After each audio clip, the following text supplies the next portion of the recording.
فَبِذَلِكَ فَلْيَفْرَحُوا هُوَ خَيْرٌ مِّمَّا يَجْمَعُونَ، یہ خیر ہے، دنیا کی تمام نعمتوں سے بڑھ کر قیمتی خیر ہے۔ تو قرآن کی طرف بلاؤ۔ دیکھیے ایک بات، ایک نقطہ سمجھ لیجئے، جسے ہم نعمتیں سمجھتے ہیں ان میں سے کوئی شے نعمت نہیں ہے جب تک کہ نعمت ہدایت ساتھ نہ ہو۔ آپ کو اللہ نے دولت دی ہے، نعمت نہیں ہے، اگر ہدایت نہیں ہے آپ کو عیاشی میں اور طرح طرح کی غلط حرکتوں کے اندر مبتلا کرے گی، اسراف اور تبذیر کے راستے دکھائے گی۔ تو یہ دولت نعمت تو نہ ہوئی، زحمت ہوئی، رحمت تو نہ ہوئی۔ اگر اللہ نے آپ کو صحت دی ہے اور ہدایت نہیں دی ہے، آپ غلط کاموں میں اپنی اس جسمانی قوت اور صلاحیت کو صرف کریں گے۔ صحت نعمت نہیں ہے اگر ہدایت نہ ہو، دولت نعمت نہیں ہے اگر ہدایت نہ ہو، اولاد نعمت نہیں ہے اگر ہدایت نہ ہو۔ اس کے لیے تو مسئول ہو جائیں گے آپ اللہ کے ہاں۔ آپ نے اپنی اولاد کو کیا تربیت دی تھی؟ نعمت ہدایت، ہدایت ہے وہ شے، اس کے ساتھ جڑ کر جو چیز آئے وہ نعمت ہے، اس کے بغیر کوئی نعمت نعمت نہیں۔ اور الہدا قرآن حکیم ہے، تو عظیم ترین نعمت قرآن ہے، خیر اعظم قرآن ہے۔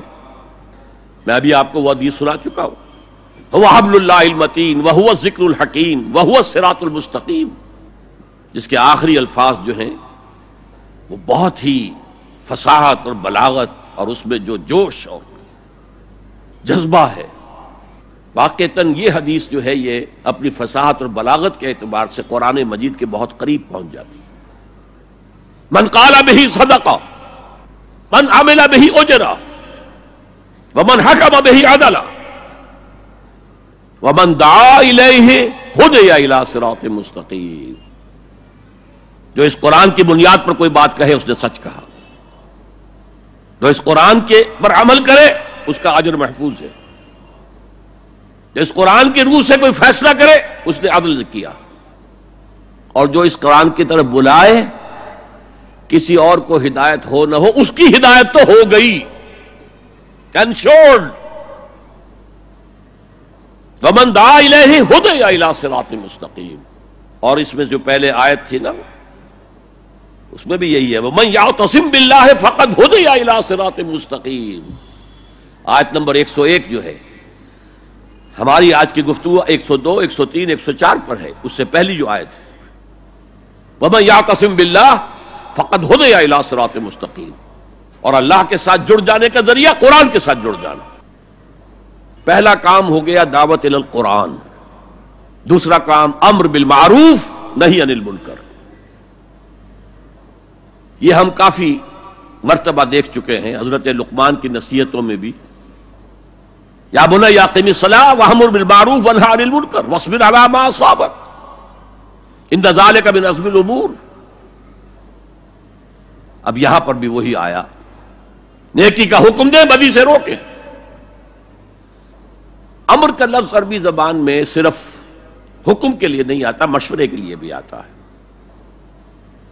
اطاعت لآمری کے سر میں حبلی، ایک شاعر اپنی محبوبہ سے کہتا ہے کہ آخر تم نے اپنے انہی مشیروں کی بات مانی نا کہ جنہوں نے کہا تھا کہ مجھ سے اپنا تعلق منقطع کر لو، تو آموری کے تجھے وہ مشورے دینے والے کہ جنہوں نے سر میں حبلی میرے ساتھ رشتے کو منقطع کرنے کا مشورہ دیا تھا، تم نے ان کی بات مان لی۔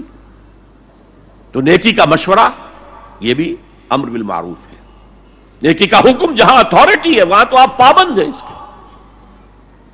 اسی لیے وہ آیات سورہ حج کی جو نازل ہوئی ہیں اثناء سفر ہجرت میں، دیکھیے سورہ حج کے بارے میں آپ نے دیکھا ہوگا اختلاف ہے کہ آیا یہ مکی ہے یا مدنی ہے، اس لیے کہ بعض آیات اس میں ایسی ہیں جن میں قتال کا ذکر ہے۔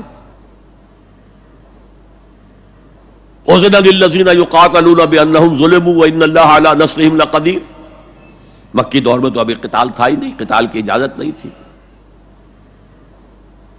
اسی طریقے سے اور بعض آیات، تو میرے نزدیک سورت بحیثیت مجموعی مکی ہے، اس کا پورا مزاج مکی صورتوں والا ہے، اس میں کوئی شک نہیں۔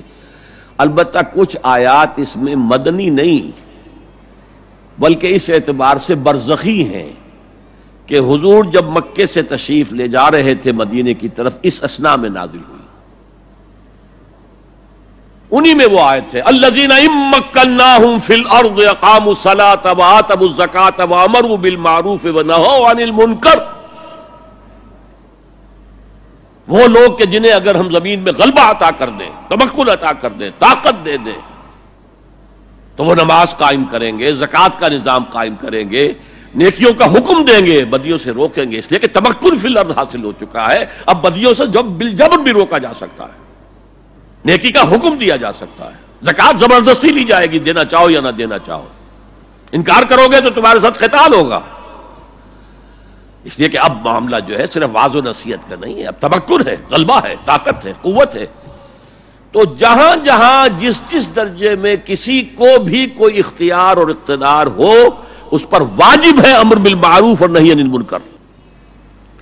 ہیڈ آف دی فیملی پر واجب ہے کہ اپنی فیملی کے اندر وہ یہ فریضہ سر انجام دے، نیکی کا حکم دے، بدی سے روکے. بدقسمتی سے ہمارے ہاں آج کل کچھ لوگوں نے ان دونوں کو علیحدہ علیحدہ کر دیا ہے. نہیں یعنی منکر کرو گے، لوگوں کو روکو گے، ٹوکو گے، سودی کاروبار کرنے کے اوپر جو بھی وعیدیں آئی ہیں وہ اگر سناؤ گے لوگوں کو، وہ بھیڑ چھٹ جائے گی، لوگ سنیں گے نہیں، چلے جائیں گے. میرے ساتھ یہ واقعہ ہوا ہے پاکستان میں.